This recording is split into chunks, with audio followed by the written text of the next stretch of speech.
കേരവൃക്ഷം എന്ന വിശേഷണത്തോടെ തെങ്ങുകൾ നിറഞ്ഞ കേരളത്തിലെ പച്ചപ്പിന്റെ നടുവിൽ നിശബ്ദമായി നിൽക്കുന്ന മറ്റൊരു ജീവവൃക്ഷം, ആനപ്പന അഥവാ ചൂണ്ടപ്പന. ഒരുപക്ഷെ സൗകര്യപൂർവ്വം നമ്മൾ അവഗണിക്കുന്ന ഈ വൃക്ഷം വളരെയധികം പാരിസ്ഥിതികവും ജൈവ വൈവിധ്യം നിലനിർത്തുന്നതിലും വാണിജ്യ ഉപയുക്തതയ്ക്കും പ്രാധാന്യമുള്ളതാണ് എന്ന കാര്യം നാം വിസ്മരിക്കുന്നുവോ? കേരവൃക്ഷത്തേക്കാൾ ഈടുറ്റ കള്ളുപനകൾ തെങ്ങിനേക്കാൾ മനുഷ്യന്റെയും പ്രകൃതിയുടെയും ജീവസന്ധാരണത്തിനും നിലനിൽപ്പിനും ഉതകുന്നതാണോ എന്നുള്ള ഒരു അന്വേഷണമാണ് ഈ ദൃശ്യാവിഷ്കാരം. ഈ വൃക്ഷത്തിന്റെ വൈവിധ്യങ്ങളായ സാധ്യതകളും കേരളത്തിലെ കാർഷിക പാരിസ്ഥിതിക ഭൂപ്രകൃതിയിൽ അതിന്റെ പ്രസക്തിയും ജൈവ സന്തുലിതാവസ്ഥ നിലനിർത്തുന്നതിൽ ഇതിന്റെ പങ്കും അന്വേഷിക്കുന്ന ഡോക്ടർ എസ് സുരേഷിന്റെ ക്യാമറ കണ്ണുകളിൽ കൂടെയുള്ള ഈ ദൃശ്യയാത്രയിൽ ടിജ തോമസ് എന്ന എന്നോടൊപ്പം ചേരാൻ നിങ്ങൾ ഓരോരുത്തരെയും സ്നേഹപൂർവ്വം ക്ഷണിക്കുന്നു. 16-ാം നൂറ്റാണ്ടിനു മുൻപ് മാവ്, പ്ലാവ് എന്നീ മരങ്ങൾക്കൊപ്പം നട്ടുവളർത്തിയിരുന്നതിൽ കവിഞ്ഞ് തെങ്ങു കൃഷി കേരളത്തിൽ വ്യാപകമായിരുന്നില്ല. ഹോർത്തൂസ് മലബാറിക്കസ് എന്ന ഗ്രന്ഥം രചിച്ച അക്കാലത്തെ ഡച്ച് ഗവർണറായിരുന്ന വാൻ റീഡിന്റെ പരാമർശങ്ങളിൽ തെങ്ങിനേക്കാൾ കൂടുതലും ഉള്ളത് പനയാണ്. ഇടയ്ക്കിടയ്ക്ക് തലയാട്ടുന്ന കേരമരങ്ങൾ എന്ന് മാത്രമേ അദ്ദേഹം രേഖപ്പെടുത്തുന്നുള്ളൂ. 17-ാം നൂറ്റാണ്ടിനു മുൻപ് അലക്ഷ്യമായി വളർന്നു വന്ന തെങ്ങുകൾ ഒഴിച്ചാൽ തെങ്ങ് ശാസ്ത്രീയമായി കൃഷി ചെയ്തിരുന്നില്ല എന്ന് നമുക്ക് കാണാം. ഇത് ആ ഗ്രന്ഥത്തിന്റെ സംക്ഷിപ്ത മലയാളം പതിപ്പ്. ഇതിൽ പ്രതിപാദിച്ചിരിക്കുന്നത് തെങ്ങിനേക്കാളും പനകളാണ്. പിന്നീട് എപ്പോഴോ തെങ്ങ് കേരളത്തിന്റെ കൽപ്പവൃക്ഷമായി മാറി. കേരളത്തിലെ അക്കാലത്തെ ഔഷധ സസ്യ വിജ്ഞാനീയത്തിന്റെ അച്ചടിച്ച ആദ്യത്തെ ആധികാരിക ഗ്രന്ഥം ഇതാണ്. വാൻ റീഡ് പറയുന്നു, ലോകത്തിലെ ഏറ്റവും വളക്കൂറുള്ള ഒരു പ്രദേശമാണ് ഇതെന്ന് വിശ്വസിക്കുവാൻ എന്നെ പ്രേരിപ്പിക്കുന്നത് ഈ സസ്യസമ്പത്താണ്. ആദരാഞ്ജലികൾ ഡോക്ടർ KS മണിലാൽ. ലത്തീനിൽ രചിക്കപ്പെട്ടിരുന്ന സുപ്രസിദ്ധ സസ്യശാസ്ത്ര ഗ്രന്ഥമായ ഹോർത്തൂസ് മലബാറിക്കസ് മണിലാൽ ആദ്യം ഇംഗ്ലീഷിലേക്കും തുടർന്ന് മലയാളത്തിലേക്കും വിവർത്തനം ചെയ്തു. 2020 രാജ്യം അദ്ദേഹത്തെ പത്മശ്രീ നൽകി ആദരിച്ചു.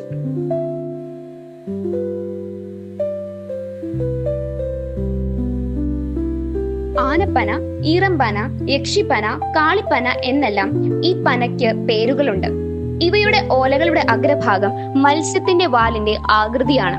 അതിനാലാണ് ഫിഷ്ടെയിൽ പാം എന്ന് ഇംഗ്ലീഷിൽ അറിയപ്പെടുന്നത്. ഇവയുടെ ഓലയുടെ മടലിന് നല്ല ബലമുണ്ടാകും. ഓലയുടെ മടൽ പണ്ട് ചൂണ്ടയുണ്ടാക്കാൻ ധാരാളമായി ഉപയോഗിച്ചിരുന്നു. അതിനാലാണ് ചൂണ്ടപ്പന എന്ന പേര് ഈ വൃക്ഷത്തിന് വരാൻ കാരണം. പനങ്കുല പോലെ മുടിയുള്ളവൾ എന്ന് കവികൾ സുന്ദരിമാരെ വർണ്ണിക്കാറുണ്ട്. അതുകൊണ്ടാണ് തമിഴ്നാട്ടിൽ ഈ പനയെ കൂന്തൽ പന എന്ന് വിളിക്കുന്നത്.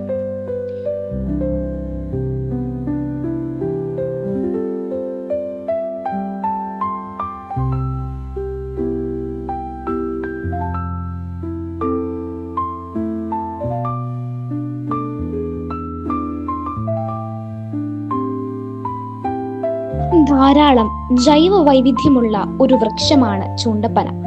ചെറുജീവികളും സസ്തനികളും വിവിധ ഇനം പക്ഷികളും ഇതിനെ ഉപയോഗപ്പെടുത്തുന്നു.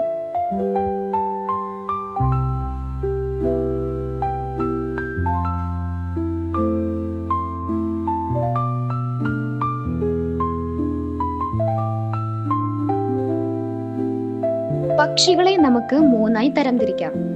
കൂട്ടത്തിലെ ഏറ്റവും ഉയരമുള്ള മരമായതിനാൽ പക്ഷികൾ ചേക്കേറാൻ അഥവാ പേർച്ചിനു വേണ്ടി പനയിൽ ഇരിക്കും. ഉയർന്ന ഇരിപ്പിടം ഇരയെ പെട്ടെന്ന് കണ്ടെത്താനും അക്രമങ്ങളിൽ നിന്നും രക്ഷപ്പെടാനും സഹായിക്കുന്നു. നമുക്കിവയെ പെർച്ചേഴ്സ് എന്ന് വിളിക്കാം.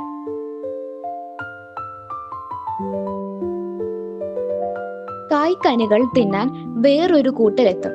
അവരാണ് ഫീഡേഴ്സ്. അതിൽ വേഴാമ്പൽ, മരം കൊത്തികൾ, കിങ് ഫിഷേഴ്സ്, പ്രാവുകൾ, കുയിലുകൾ എന്നിവയെ ഉൾപ്പെടുത്താം. കുയിൽ വർഗത്തിൽപ്പെട്ട പക്ഷിയാണ് നാട്ടുകുയിൽ. പൂവൻ വർഗത്തിൽപ്പെട്ട പക്ഷിയെ കരിംകുയിൽ എന്നും പിടയെ പുള്ളിക്കുയിൽ എന്നും വിളിക്കുന്നു.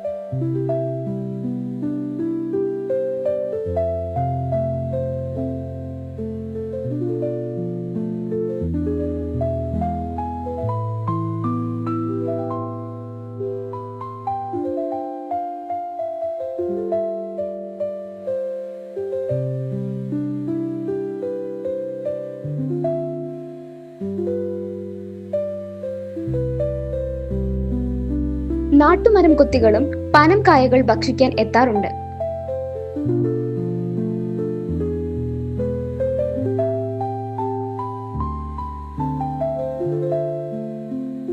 കേരളത്തിൽ ഏറ്റവും കൂടുതൽ കാണപ്പെടുന്ന മരം കൊത്തിയാണിത്.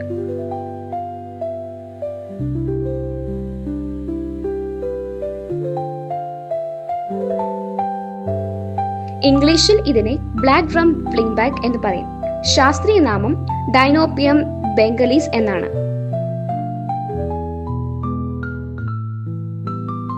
അത്ഭുതപ്പെടുത്തുന്ന ഒരു കാഴ്ചയാണ് പൂമല ഡാം പരിസരത്ത് കണ്ടത്.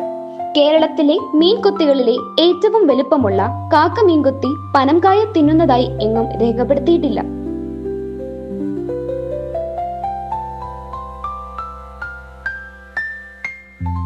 ഒരു ജോഡി കാക്കമീൻകൊത്തികൾ പനംകായ തിന്നുന്നത് അവിടെ കാണാൻ ഇടയുണ്ടായി.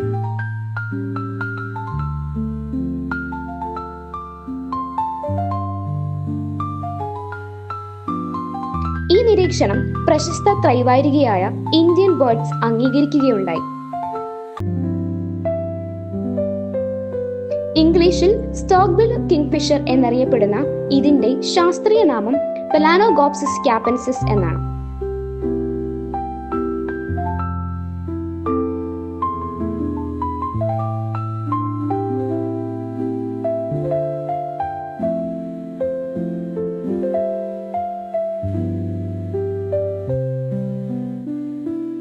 അതിരപ്പള്ളി വനാന്തരങ്ങളിൽ പാണ്ടൻ വേഴാമ്പൽ, മലബാർ പൈഡ് ഹോൺബിൽ പനംകായ തിന്നുന്നത് കാണാനുള്ള ഭാഗ്യം ലഭിച്ചു.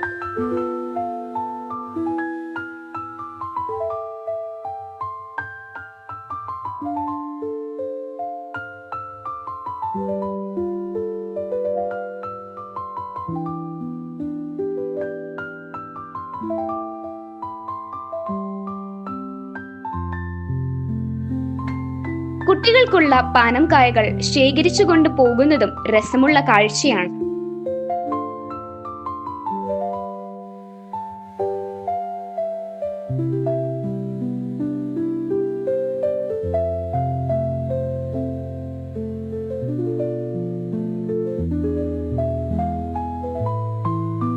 കേരളത്തിൽ തൃശൂർ മുതൽ വടക്കോട്ട് കാസർഗോഡ് വരെയുള്ള പ്രദേശങ്ങളിൽ കാണുന്ന മറ്റൊരു വേഴാമ്പലാണ് നാട്ടുവേഴാമ്പൽ.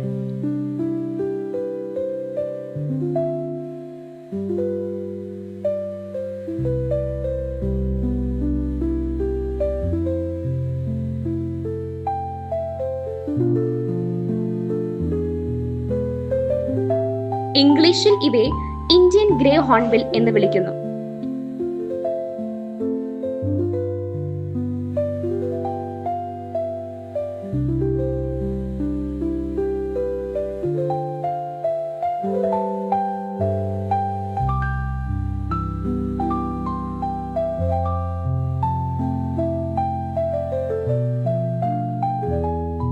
തൃശൂർ കേരള വർമ്മ കോളേജിനടുത്തുള്ള സ്വന്തം കൃഷിയിടത്തിൽ നിന്നാണ് ഇത് പകർത്തിയത്.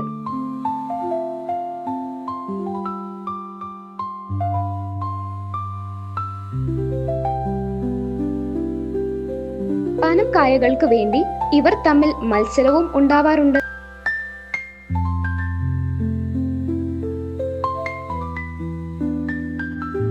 ഉണങ്ങിയ പനയിലെ പൊത്തുകളിൽ വിവിധ തരം പക്ഷികൾ കൂടുകെട്ടാറുണ്ട്.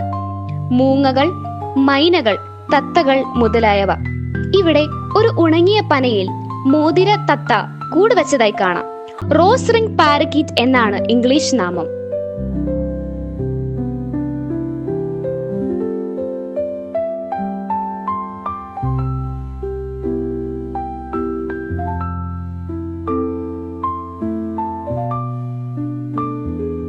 ഒരു വെടിക്ക് രണ്ടു പക്ഷി എന്ന പോലെയാണ് അണ്ണാന്റെ കാര്യം. ഇന്ത്യൻ പാം സ്ക്വിറിൽ എന്ന ജനുസിൽപ്പെട്ട അണ്ണാൻ പനംകായ രസിച്ചു കഴിക്കുന്നത് കാണാം.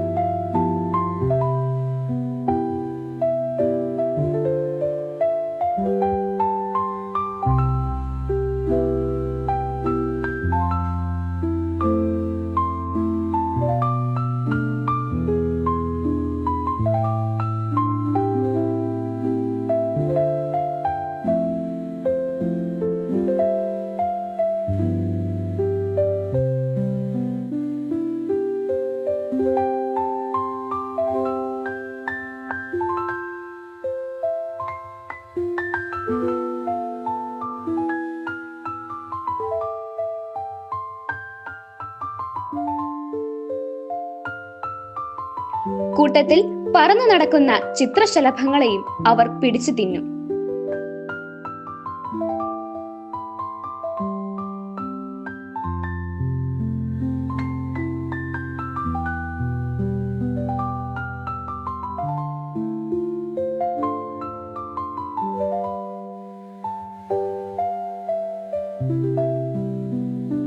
ധാരാളം ചിത്രശലഭങ്ങളും നിശാശലഭങ്ങളും പഴം തിന്നാൻ എത്താറുണ്ട്. അതിലൊന്നാണ് കോമൺ ബാരൻ അഥവാ കനിത്തോഴി. പഴങ്ങളുടെ മുകളിലിരുന്ന് പരിസരബോധമില്ലാതെ നുണഞ്ഞുകൊണ്ടിരിക്കുന്നതിനാലാണ് മലയാളത്തിൽ ഇത് പഴങ്ങളുടെ കൂട്ടുകാരൻ എന്ന അർത്ഥത്തിൽ കനിത്തോഴൻ അല്ലെങ്കിൽ കനിത്തോഴി എന്ന് അറിയപ്പെടുന്നത്.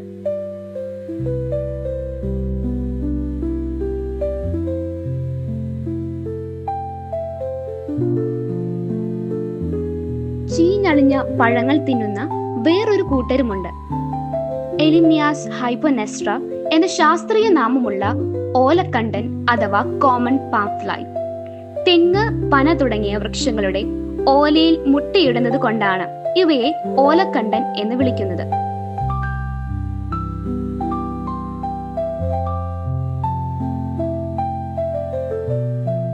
വിവിധ തരം തേനീച്ചകൾ ആടിത്തിമിർക്കുകയാണ്.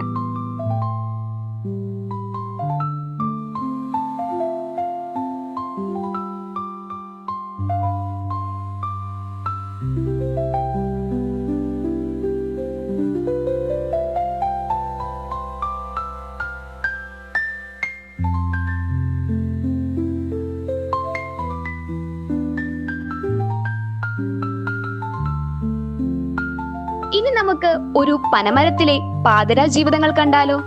സന്ധ്യ ആകും നേരം കുയിലുകളും ചിന്നക്കുട്ടുറുവിനും കലപില ശബ്ദമുണ്ടാക്കും.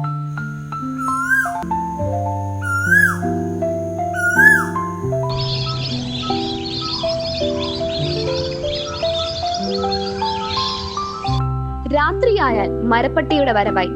Asian palm civet. ഇവരുടെ ശാസ്ത്രനാമം പാരഡോക്സറസ് ഹെർമ ആഫ്രോഡിറ്റസ് എന്നാണ്. പനംക ആണ് ഇവരുടെ പ്രധാന ഭക്ഷണം.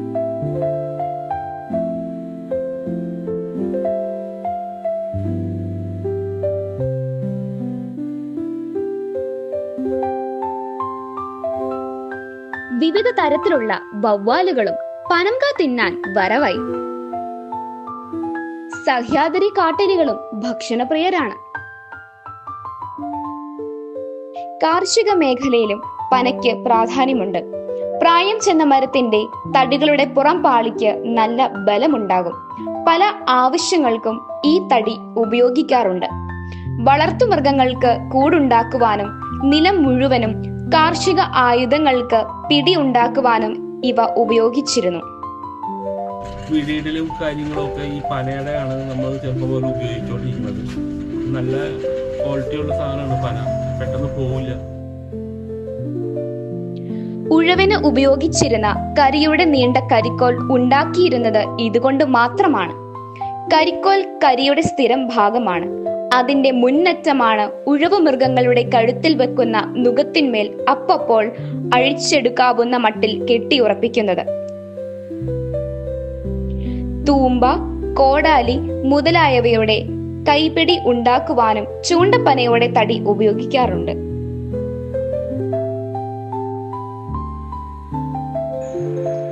എൻ്റെ പേര് അശോകൻ. പനയിൽ നിന്ന് പാനി, പനശർക്കര, വിനാഗിരി 3 സാധനങ്ങൾ ഉൽപ്പാദിപ്പിക്കാൻ നമ്മളെ കൊണ്ട് കഴിയും. ശരാശരി മുഴുത്ത വിലയാണെങ്കിൽ 20-40 ലിറ്റർ വരെ കള്ള് കിട്ടും ശരാശരി. പിന്നെ ഒരു കുടുംബത്തിന് കഴിയുകയാണെന്ന് വെച്ചാൽ എല്ലാ 10-40 ലിറ്റർ ന്യായമായിട്ട് 12,000 രൂപയുടെ വരുമാനം ഒരു പനയിൽ നിന്ന് കിട്ടും. මම කුමාර පදිංචි රත්නපුරේ දැනට කිතුල් ආශ්‍රිත නිෂ්පාදන සම්බන්ධ කුඩා ව්‍යාපාරයක් කරගෙන යනවා. කිතුල් സാമാന്യം കലാശ്രിത. എൻ്റെ പേര് സംഗീത്. ഞാൻ ശ്രീലങ്ക രത്നപുരിയിൽ നിന്നുള്ള ഒരു കിതിൽ കർഷകനാണ്. ഇവിടുത്തെ കാടുകളിലും ഗ്രാമപ്രദേശങ്ങളിലും സ്വാഭാവികമായി വളരുന്നതാണ് ഈ പനകൾ. പ്രാദേശിക ഭാഷയിൽ ഇവ കിതുൽ എന്നറിയപ്പെടുന്നു. 14 ഗ്രാമങ്ങളിലെ ഏകദേശം 10,000-ഓളം ഗ്രാമീണർ അവരുടെ ഒരു പ്രധാന ധനാത്മക മാർഗമായി കിതിൽ അധിഷ്ഠിത ഉൽപ്പന്നങ്ങളുടെ ഉൽപാദനത്തിനും വിപണനത്തിലും ഏർപ്പെട്ടിരിക്കുന്നു.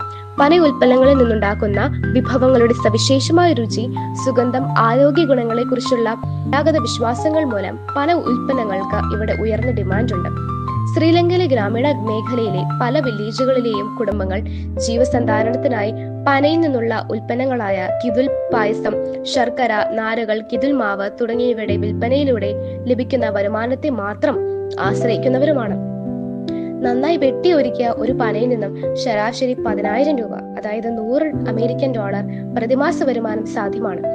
അതിനാൽ ശ്രീലങ്കയുടെ ഗ്രാമീണ മേഖലയിൽ കിതുൽ ഒരു കുടിൽ വ്യവസായവും ഉപജീവന മാർഗവും എന്നതിലുപരി ഇവയുടെ മൂല്യവർദ്ധിത ഉൽപ്പന്നങ്ങളുടെ നിർമ്മാണവും വിപണനവും വഴി ഗ്രാമീണ സമ്പദ് വ്യവസ്ഥയ്ക്ക് വലിയ തോതിലുള്ള സംഭാവനയും നൽകുന്നു. കിതുൽ വൃക്ഷങ്ങളുടെ വികസനത്തിനും സംരക്ഷണത്തിനുമായി ഗവൺമെന്റ് തലത്തിൽ കിതുൽ വികസന ബോർഡുമുണ്ട്. പനം കുരുവിന്റെ 3 സ്ഥലങ്ങളിലെ വില വ്യത്യാസം നോക്കൂ. 60 രൂപ മുതൽ 1600 വരെ. ഇതൊക്കെ കർഷകന് കിട്ടുന്നുണ്ടോ ആവോ? അടയ്ക്കയ്ക്ക് പകരം ഉപയോഗിക്കാനും പാൻ പരാഗ് ഉണ്ടാക്കാനും വേണ്ടിയാണെന്ന് കേൾക്കുന്നു.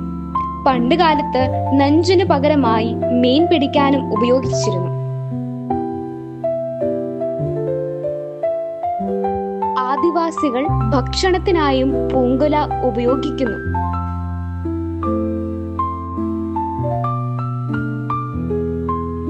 നിരവധി ഗവേഷണ പ്രബന്ധങ്ങൾ ചൂണ്ടപ്പനയുടെ ഔഷധ ഗുണത്തെക്കുറിച്ചും പരാമർശിക്കുന്നുണ്ട്.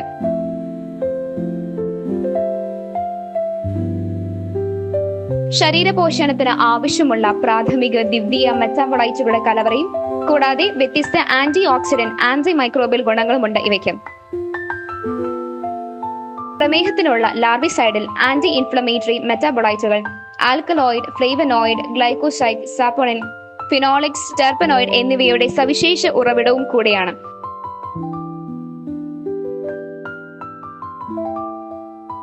ഈ പനയുടെ ഉണക്കിയ കായിൽ നിന്നും ബയോഡീസൽ ഉൽപ്പാദിക്കാനും സാധിക്കും എന്ന് പറയപ്പെടുന്നു.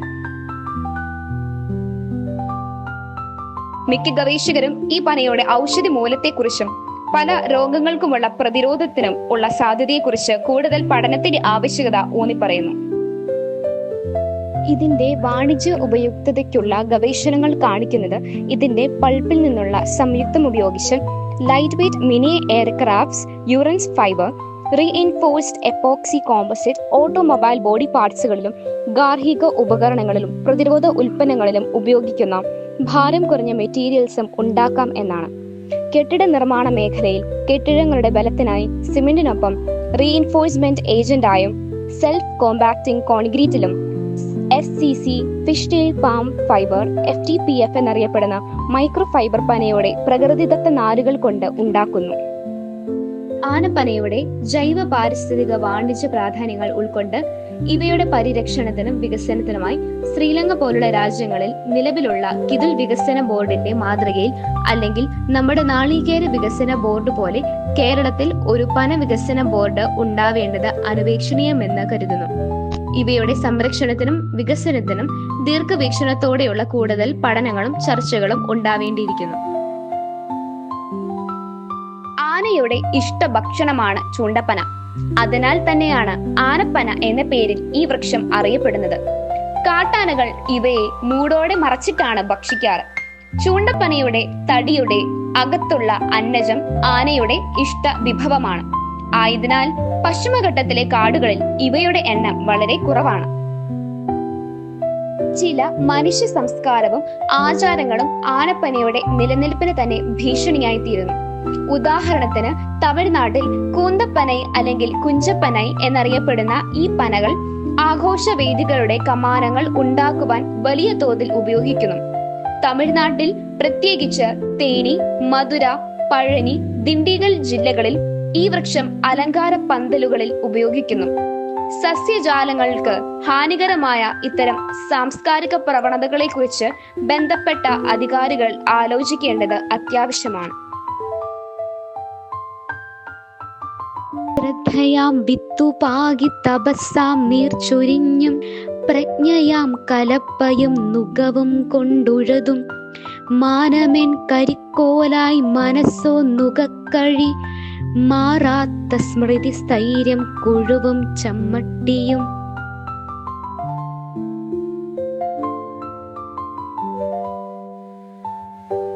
സങ്കീർത്തനങ്ങൾ 92-ാം അധ്യായം 12 മുതൽ 14 വരെയുള്ള വാക്യങ്ങളിൽ ഇപ്രകാരം പറയുന്നു: നീതിമാന്മാർ പന പോലെ തഴയ്ക്കും, ലെബനോനിലെ പൈൻ മരം പോലെ വളരും. അവരെ യാഹ്വയുടെ ഭവനത്തിൽ നട്ടിരിക്കുന്നു. അവർ നമ്മുടെ ദൈവത്തിന്റെ അങ്കണങ്ങളിൽ തഴച്ചു വളരുന്നു. വാർദ്ധക്യത്തിലും അവർ ഫലം പുറപ്പെടുവിക്കും. അവർ എന്നും ഇലച്ചൂടി പുഷ്ടിയോടെ നിൽക്കും. ജോൺ ഗ്രീൻലീഫ് വിറ്റിയർ എന്ന അമേരിക്കൻ കവി 1858 വർഷത്തിൽ എഴുതിയ പനയെ പറ്റിയുള്ള കവിതയിൽ ഇങ്ങനെ പറയുന്നു: To him the palm is a gift divine, wherein all uses of man combine, house and raiment and food and wine. And in the hour of his great release, his need of the palm shall only cease. With the shroud wherein he lieth in peace, Allah il Allah, he sings his song on the Indian Sea by the Isles of Balm. Thanks to Allah who gives the palm. ഒരു പനം കഥ. മനുഷ്യൻ ഇന്ന് അഭിമുഖീകരിക്കുന്ന സമകാലീന വെല്ലുവിളികൾക്ക് കാലാതീതമായ പരിഹാരങ്ങൾ വാഗ്ദാനം ചെയ്യുന്ന, പ്രകൃതിയുമായി യോജിച്ച് ജീവിത രീതികളും പാരിസ്ഥിതികവും സുസ്ഥിരവുമായ പാരമ്പര്യ അറിവുകളെ അടിസ്ഥാനപ്പെടുത്തിയ ജീവിത വാണിജ്യ സമ്പ്രദായങ്ങളും അനുവർത്തിക്കേണ്ടുന്ന ഇന്നിന്റെ ആവശ്യകത ഊന്നിപ്പറയുന്നതാണ് ഈ ദൃശ്യാവിഷ്കാരം. ആനപ്പനകൾ അല്ലെങ്കിൽ ചൂണ്ടപ്പന, കള്ളുപന എന്നറിയപ്പെടുന്ന പനകൾ പ്രകൃതിയുടെ ജീവന്റെ നിലനിൽപ്പിനും പരിപോഷണത്തിനും സസ്യങ്ങളുടെയും വന്യജീവികളുടെയും പക്ഷികളുടെയും മറ്റ് ജൈവലോക ആവാസ വ്യവസ്ഥയ്ക്കും ഒരു പ്രധാന പങ്ക് വഹിക്കുന്നു. കേരളത്തിൽ ഒരു കാലഘട്ടത്തിൽ തെങ്ങിനേക്കാൾ സർവ്വസാധാരണമായി ഉണ്ടായിരുന്ന പനകൾ ഇന്ന് വംശനാശം നേരിടുന്നു. കാണാൻ പോലും വളരെ വിരളമായിരിക്കുന്ന ഇവയെ പുനരുദ്ധരിക്കുന്നതിനും പരിരക്ഷണത്തിനുമായി നമ്മുടെ സമൂഹം മുൻപോട്ട് വരേണ്ടിയിരിക്കുന്നു. ചൂണ്ടപ്പന അധിഷ്ഠിത ഉൽപ്പന്നങ്ങളുടെ ഉപയോഗം പ്രോത്സാഹിപ്പിക്കുന്നത് സാംസ്കാരിക പൈതൃകം സംരക്ഷിക്കുന്നതിനൊപ്പം പ്രാദേശിക സമ്പദ് വ്യവസ്ഥയെ മെച്ചപ്പെടുത്തും. കൂടാതെ ചൂണ്ടപ്പന കൃഷിക്കുള്ള അവബോധവും സർക്കാർ പിന്തുണയും പരിസ്ഥിതി സൗഹൃദമായ രീതികളെ പ്രോത്സാഹിപ്പിക്കുന്നത് വഴി ഈ മൂല്യവത്തായ വിഭവത്തിന്റെ വംശനാശം തടയാനും കഴിയും. ചൂണ്ടപ്പന സംരക്ഷിക്കുന്നതിലൂടെ സസ്യങ്ങളെ മാത്രമല്ല, ജൈവ വൈവിധ്യത്തിനും ആവാസ വ്യവസ്ഥയുടെ സ്ഥിരതയ്ക്കും സംഭാവന നൽകുന്ന മുഴുവൻ മൈക്രോ ഹാബിറ്റാറ്റുകളെയും സംരക്ഷിക്കുന്നു.